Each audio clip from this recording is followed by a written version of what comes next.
Have you ever felt like the world you were born into was already arranged long before you arrived? Like some invisible script runs beneath everything: politics, religion, money, even identity, yet no one ever acknowledges it. Most people sense this, but they brush it off. They get busy, they get tired, they convince themselves life is random. But what if it isn't?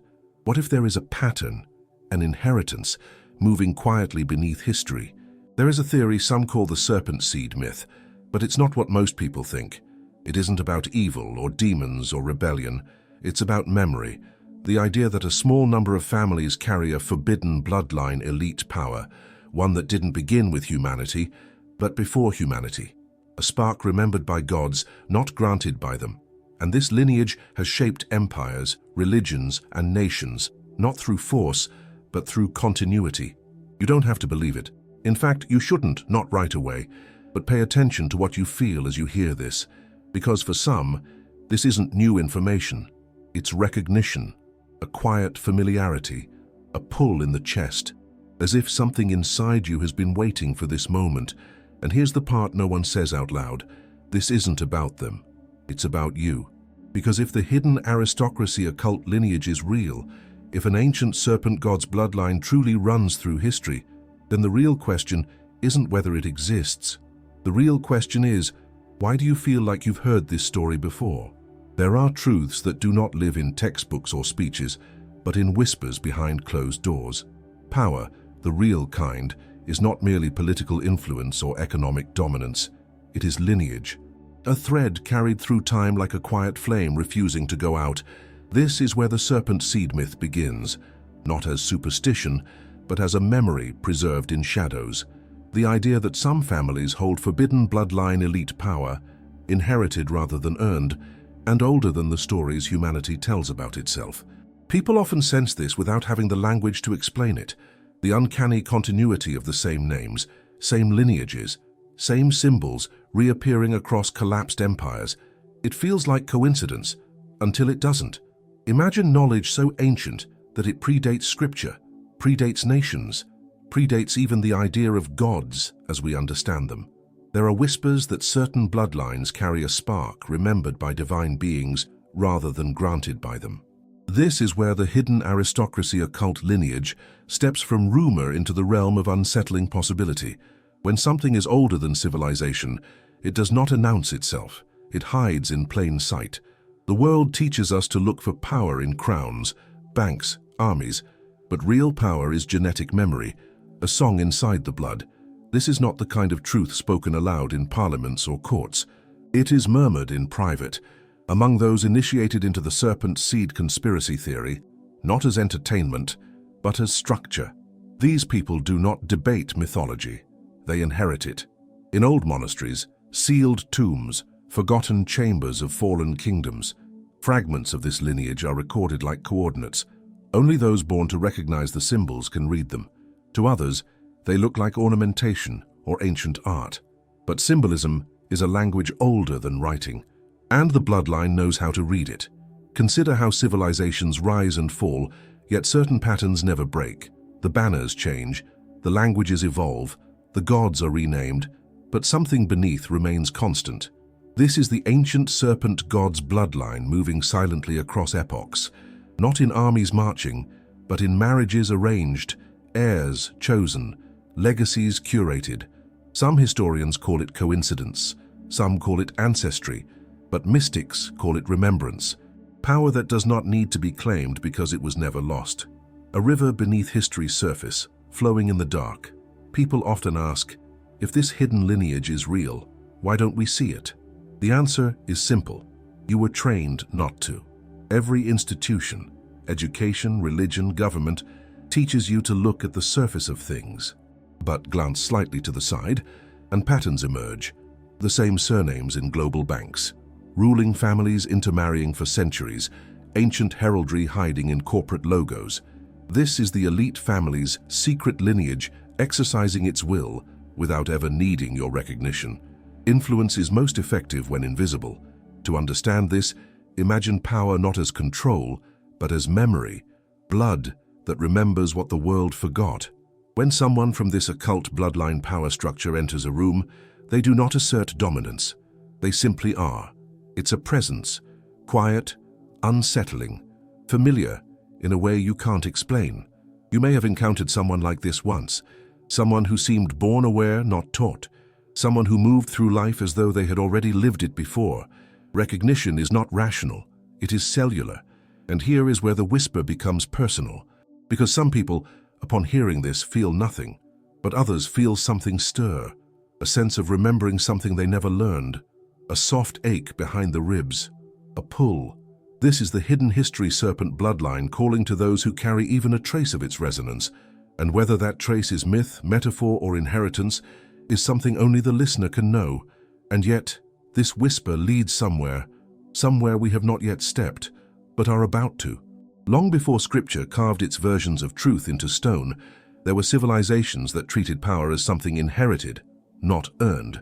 In ancient Sumer, Egypt, and the Proto-Canaanite temples, kingship was not political, it was metaphysical. The throne was not just a seat, it was a vessel.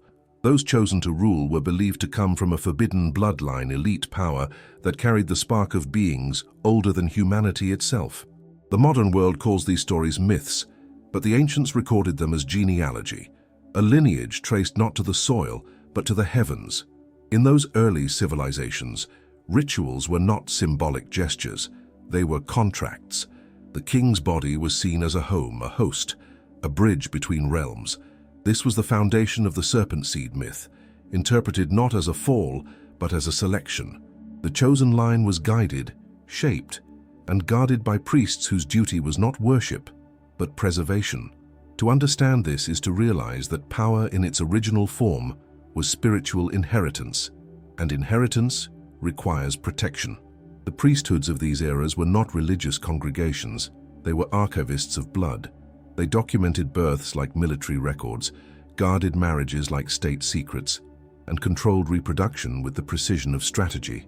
This was the hidden aristocracy occult lineage operating in plain sight. Their loyalty was not to the people, but to the preservation of something ancient within the ruling line. And if the flame weakened, if a king was born without the spark, they replaced him, quietly, permanently. Most people today assume ancient civilizations worshipped gods out of devotion, but what if devotion was not love, it was fear? The serpent seed conspiracy theory doesn't claim humanity was ruled by tyrants, but by intermediaries, beings who remembered where the lineage began.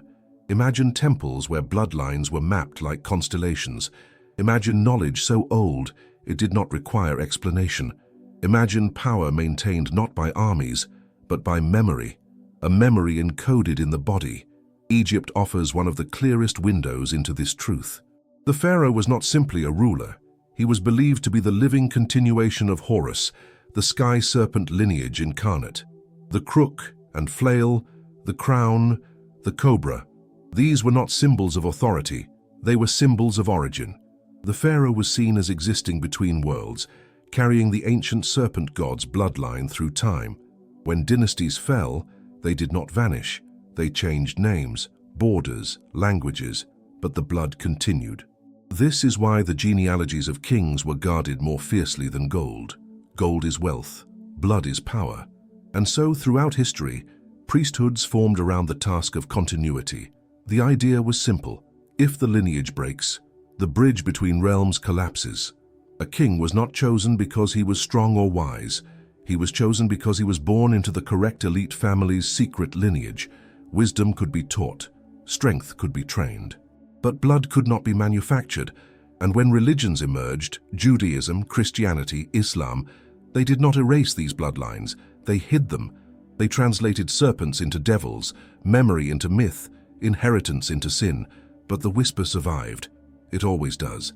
And soon this whisper would become something else, something dangerous, because if blood can store memory, then memory can awaken, and those who awaken cannot be controlled. There is a version of the story of Eden that most people never hear, the one not written for obedience, but for awakening. In the traditional tale, the serpent is painted as the deceiver, the enemy, the one who brings downfall. But the serpent seed myth suggests something very different.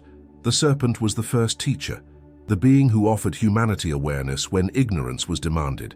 The gift wasn't temptation, it was sight.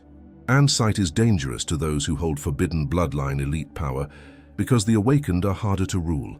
Imagine the Garden of Eden not as paradise, but as a controlled environment, a gilded cage of innocence. In such a place, knowledge is not a reward, it is a threat. The hidden aristocracy occult lineage would later preserve this interpretation, that the Serpent's act was liberation, not corruption. By offering the fruit of knowledge, the Serpent didn't doom humanity. It shattered the illusion that obedience equals peace. The ability to perceive control is the first step toward reclaiming autonomy. And that, historically, is the greatest rebellion of all. The Serpent Seed conspiracy theory argues that awakening has always been framed as sin, because awakening destabilizes power structures built on compliance. Imagine a person who realizes that their life has been shaped not by choice, but by invisible forces. They begin to question. They begin to see patterns. They begin to ask, who benefits from my blindness? This shift is not comfortable. It is disorienting, sometimes painful, but it is the beginning of true sovereignty. And true sovereignty is something rulers fear. In Gnostic traditions, the serpent is not Satan.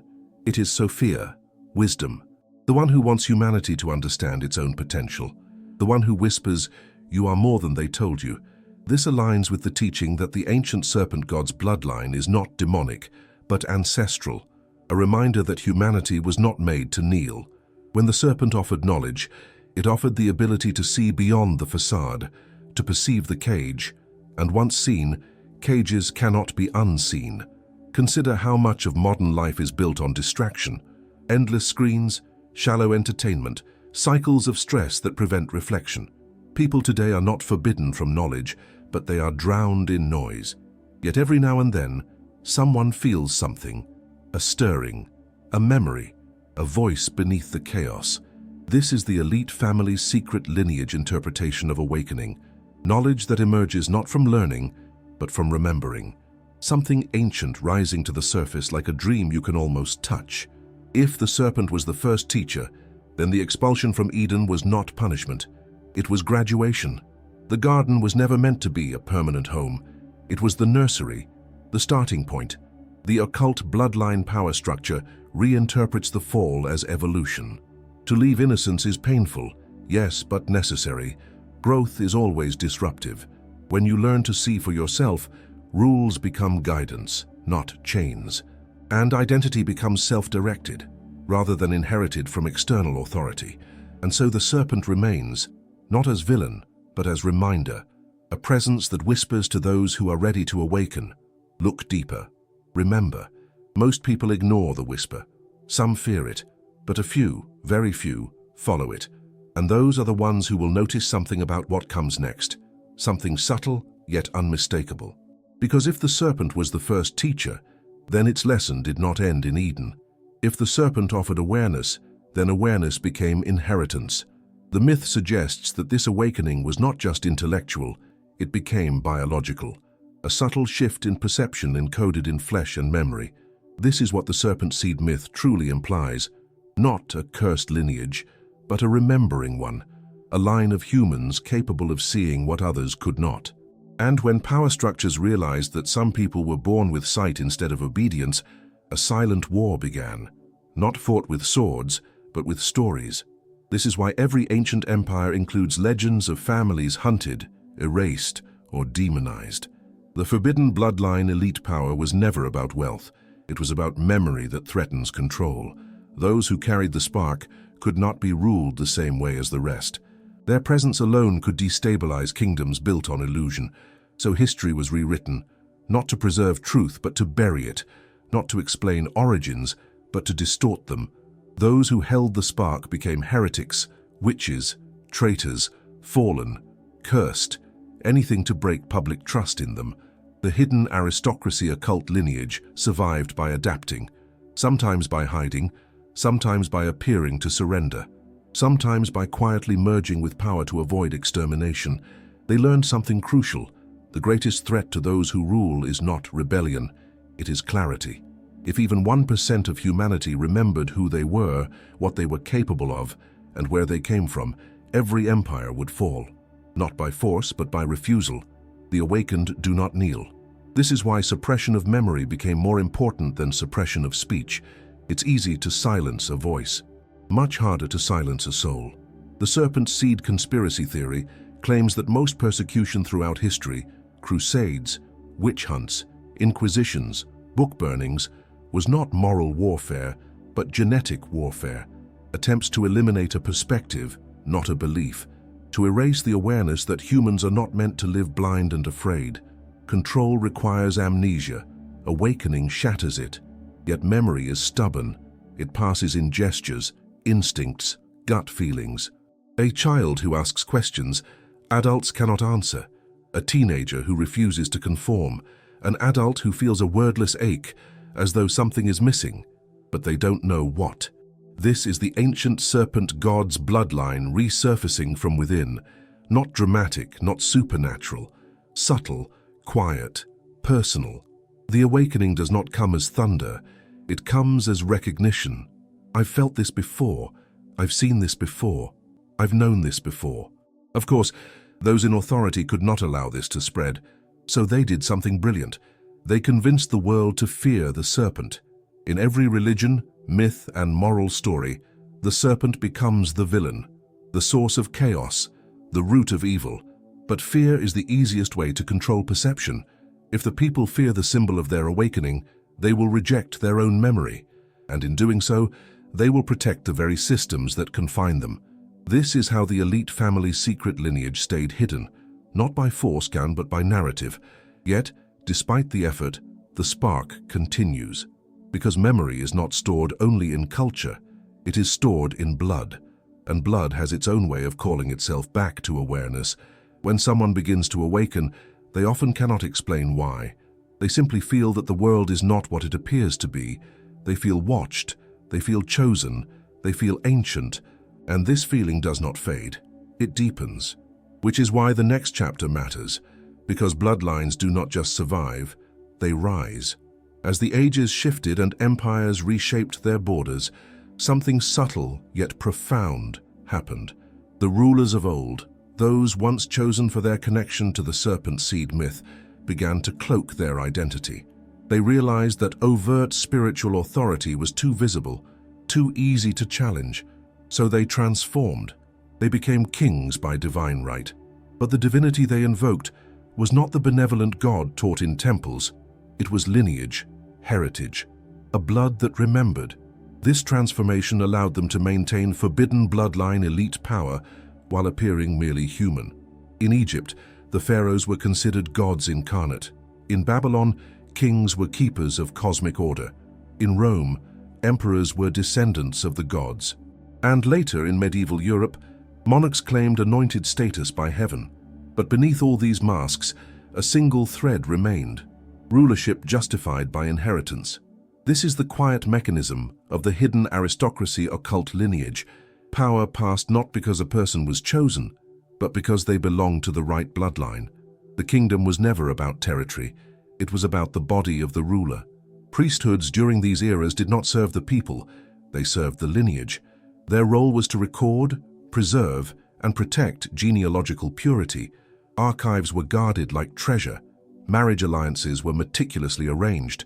Children were raised not to lead nations, but to continue memory. This is how the elite family's secret lineage survived wars, plagues, invasions, and cultural collapses. Bloodlines moved through history like rivers underground, never seen, but always shaping the land above. Occasionally, one of these families would fall from power. A dynasty would collapse, a kingdom crumble, a name disappear. But the lineage itself did not die. It simply migrated, rebranded, re-emerged somewhere else, under a different banner, a different culture, a different justification for authority. The occult bloodline power structure is not loyal to flags. It is loyal to continuity. The world changes, the blood does not. And that is why its influence remains invisible yet uninterrupted. Look at history closely, and patterns begin to appear. The same families marry into each other across continents and centuries. The same surnames resurface at the foundations of global banks, royal houses, intelligence agencies, media empires, and multinational corporations. Coincidence becomes a weak explanation.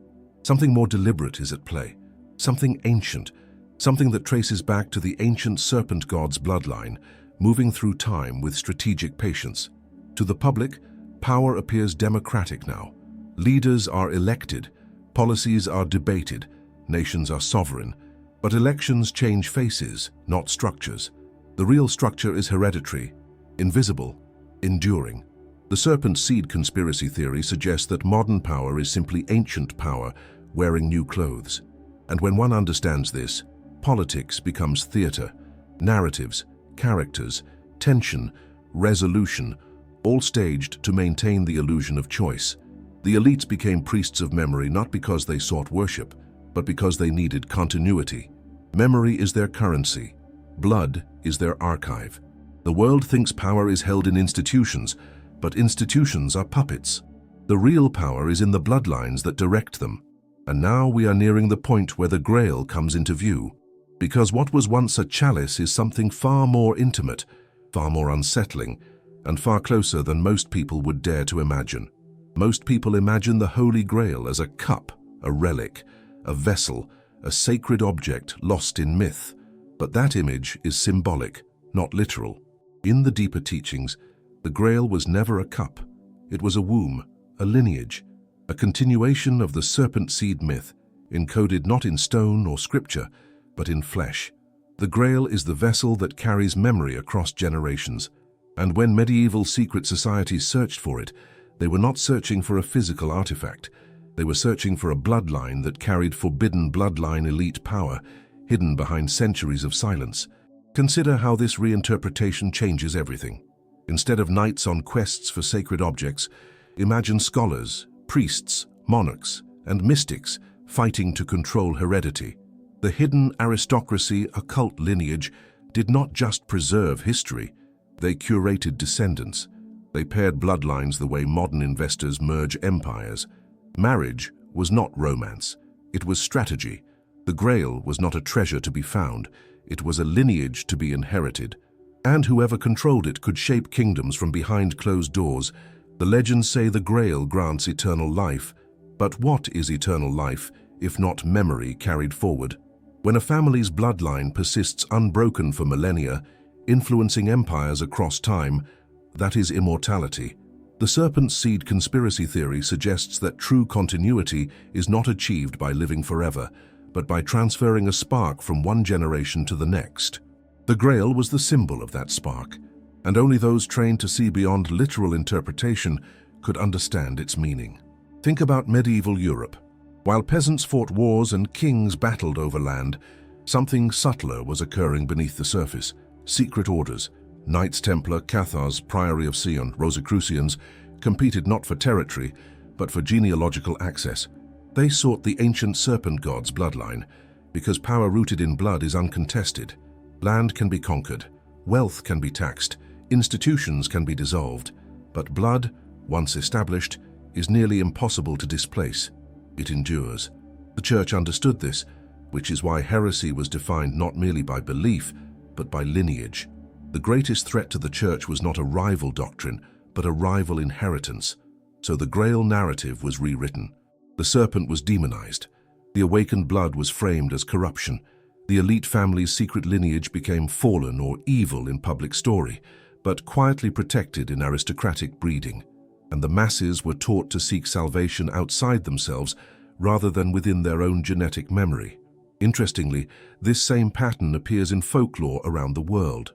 Dragon kings in China, serpent queens in Mesopotamia, feathered serpent ancestors in Mesoamerica. Bloodlines that claim descent from beings that were not fully human.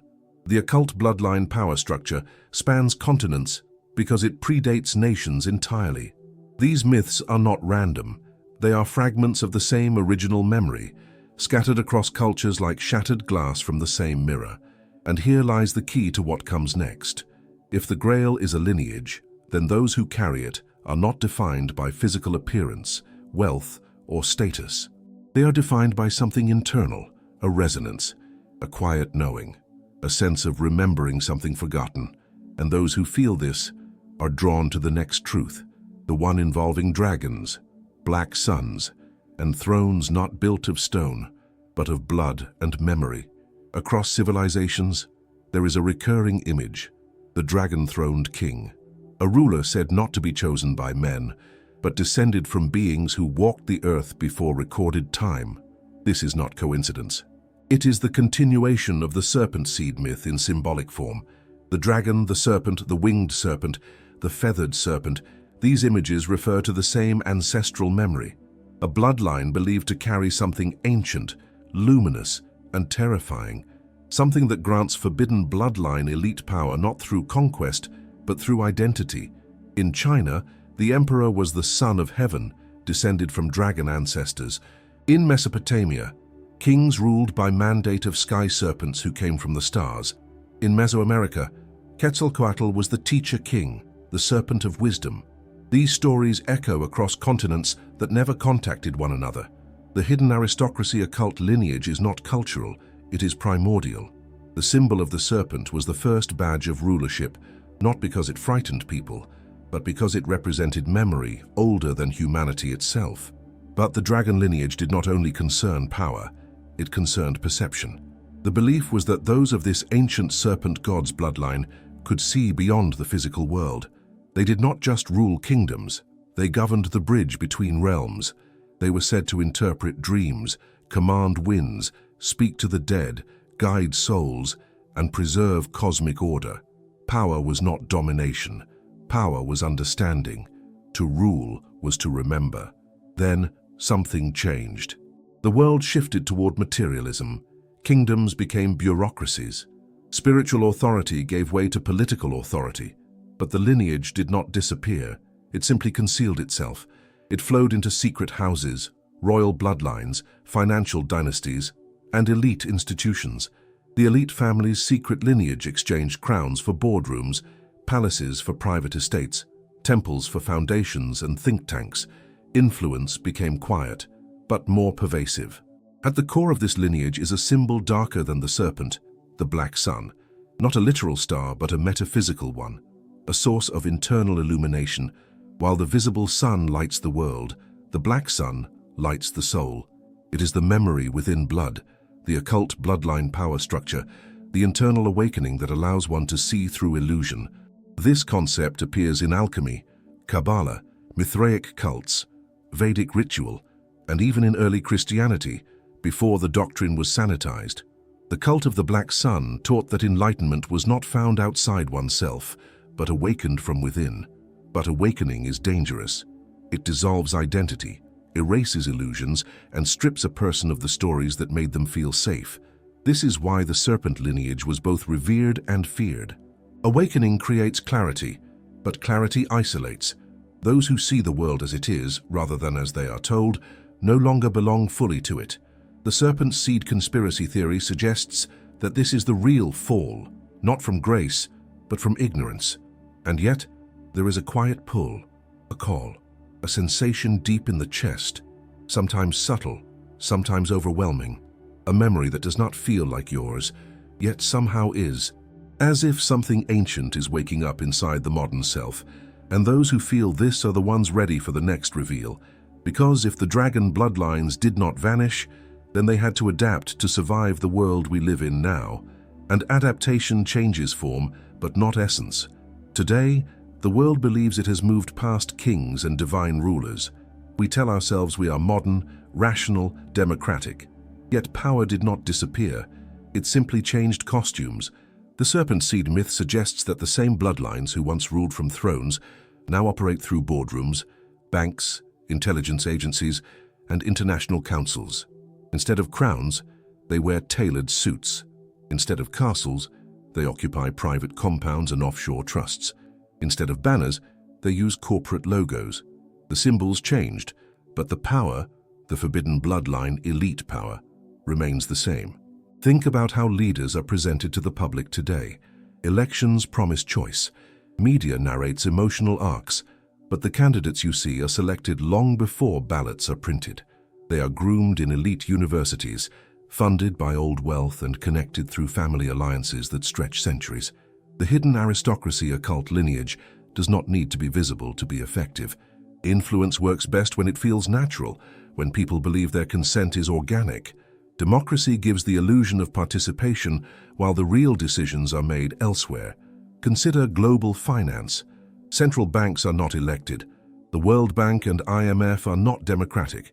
Corporate ownership structures are so layered that tracing them leads to the same few surnames. Private wealth management firms control more capital than most nations. Media conglomerates shape public opinion while being owned by interlinked families. The Serpent seed conspiracy theory argues that this is not accidental. It is continuity, ancient power adapting to modern systems. The world has not become freer. It has become more subtle. And look at how history is taught. We are given dates, wars, and names of political leaders, but almost nothing about who finances them.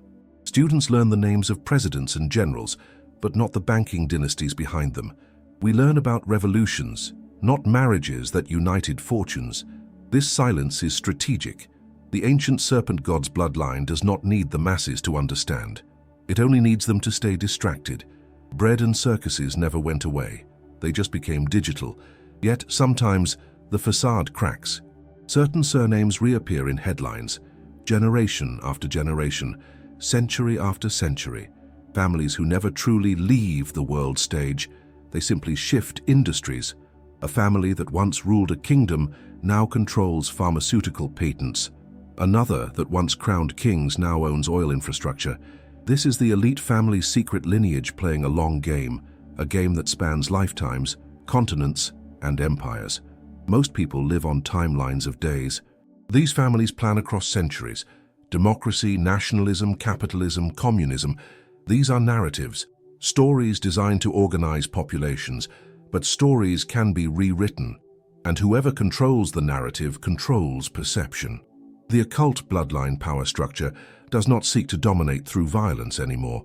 It seeks to shape belief, because belief determines identity, and identity determines obedience.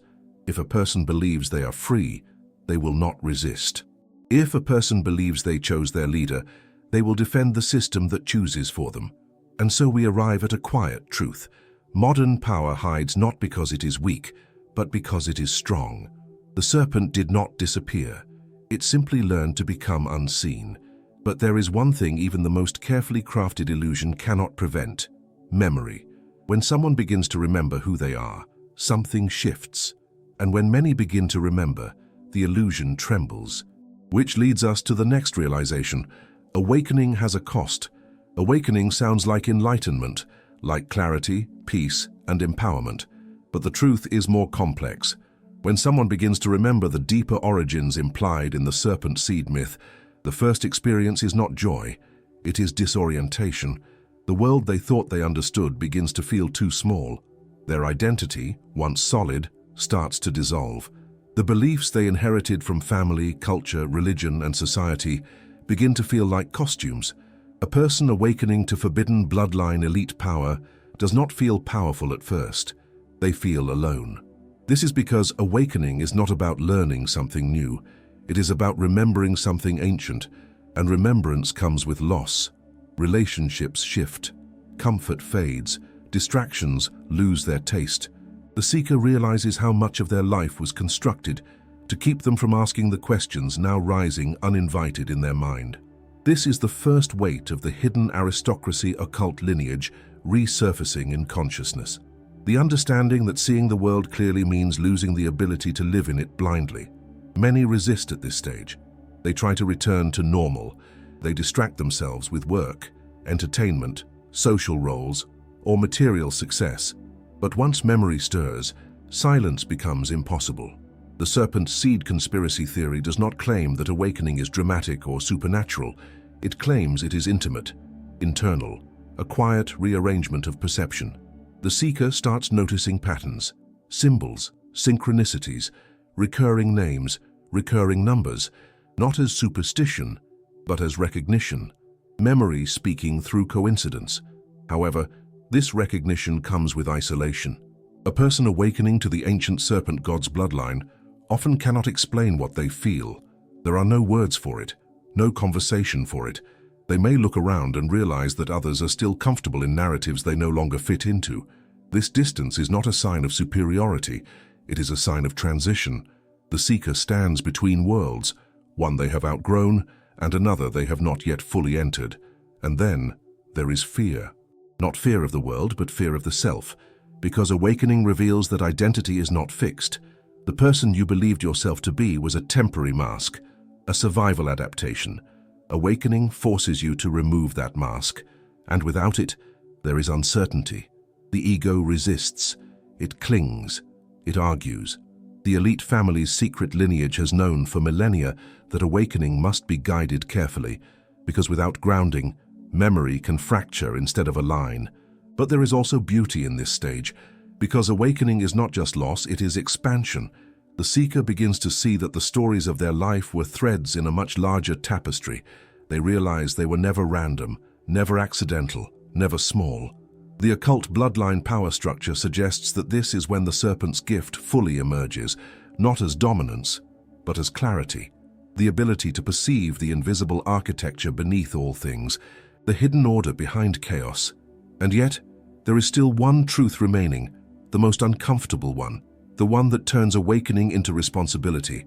Because once a person remembers where they come from, the question becomes unavoidable. What does that mean for who I am now? This question does not have an immediate answer. It is the threshold, the doorway, and stepping through it is what leads us into the final realization, one that does not explain the myth, but reveals the person within it. There comes a moment in every journey where the narrative turns inward. The serpent seed myth is not simply a story about ancient dynasties, cosmic ancestry, or hidden rulers behind empires. It is a mirror. It asks not what they are, but what you are. Because the question has never truly been, does the serpent bloodline exist?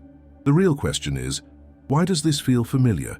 If something within you stirs, if the words resonate not as new information, but as remembrance, then the conversation is no longer theoretical. It is personal. For some, these ideas remain distant, interesting, even entertaining. They hear them and move on unchanged, but others feel something awaken beneath the surface, a quiet pull behind the ribs, a presence that does not speak in words, but in recognition. This is the forbidden bloodline elite power, not as hierarchy, but as memory, not as destiny, but as identity. The whisper that has followed humanity across empires does not speak to everyone, and it does not need to. It speaks only to those who can hear. If you felt anything during this journey, curiosity, discomfort, resonance, hunger, it may be because something ancient within you is remembering. The hidden aristocracy occult lineage is not about nobility, wealth, or status. It is about perception. It is about the ability to see, to step outside the stories constructed to contain you, to feel the world behind the world, to recognize symbols not as decorations, but as maps. Not everyone has this sense, but those who do cannot unfeel it once it awakens. Understand this. You were never observing history from the outside. You were participating in it, shaped by it, influenced by it, and perhaps carrying it. The serpent seed conspiracy theory frames this as inheritance, but the inheritance is not literal power. It is sensitivity, awareness, the capacity to remember your origin story without needing permission from any institution. This is why awakening feels both exhilarating and lonely. It is the return of something the world tried very hard to silence. It is possible that your life has already shown signs of this, feeling out of place, feeling older than your age, feeling like you were watching reality instead of living inside it, dreaming of symbols you never studied, knowing things you never learned, feeling drawn to knowledge without knowing why. These are quiet signatures of the ancient serpent god's bloodline expressing itself through consciousness. Memory does not always return as information. It often returns as intuition. The greatest challenge now is not understanding what is happening, but accepting it. The world encourages you to minimize it, laugh it off, pretend it is coincidence. But coincidence does not feel like memory. Coincidence does not rearrange your sense of self. Coincidence does not stay with you. The elite family's secret lineage never needed you to believe in them. They only needed you not to believe in yourself. Doubt is the final chain. Recognition is the key that breaks it. And so we arrive at the threshold. There is no instruction manual beyond this point, no doctrine, no ritual you must perform. Awakening is not about becoming something new. It is about remembering what you already are. The occult bloodline power structure is not asking you to join something. It is asking you to remember something, and only you can know what that is. But if you felt something move inside you, even slightly, even subtly, then the story is no longer a story. It is a mirror. So now the question is no longer about history, legends, or myth. It is about you. The serpent seed myth is not meant to be something you simply understand. It is something you feel. Because if even a small part of this resonates, then your life is not ordinary. You are not here by coincidence. Something ancient has been following you, calling you, waking you. But awakening means responsibility. If you carry even a trace of that forbidden bloodline elite power, what will you do with it? Will you continue living as though you are small, accidental, replaceable? Or will you begin to move differently, speak differently, see differently? Most people choose comfort over truth, but you are not like most people. Or you wouldn't still be here. Look at your patterns, your memories, your intuition. Have you always felt different from others? Have you always sensed that there was more beneath the surface of reality? Have you ever felt older than your age, as if you've lived before? These sensations are not random. They are the hidden aristocracy occult lineage rising inside you. The ancestral memory of the serpent, the first teacher, not the tempter. This is your moment to choose. Do you numb yourself back to sleep, or do you step into your awakening? If something inside you is stirring, don't ignore it this time. Notice it, observe it, follow it. And if you want to continue this journey, if you want to go deeper into your origin, your memory, your purpose, then stay close. You are not meant to walk this path alone. This is only the beginning of your spiritual awakening serpent seed calling you back to yourself. So take a breath, feel what's moving inside you. And now do one simple thing: subscribe to the channel and turn on notifications, because the next steps are not just information, they are initiation. And if you are here, it means you are ready.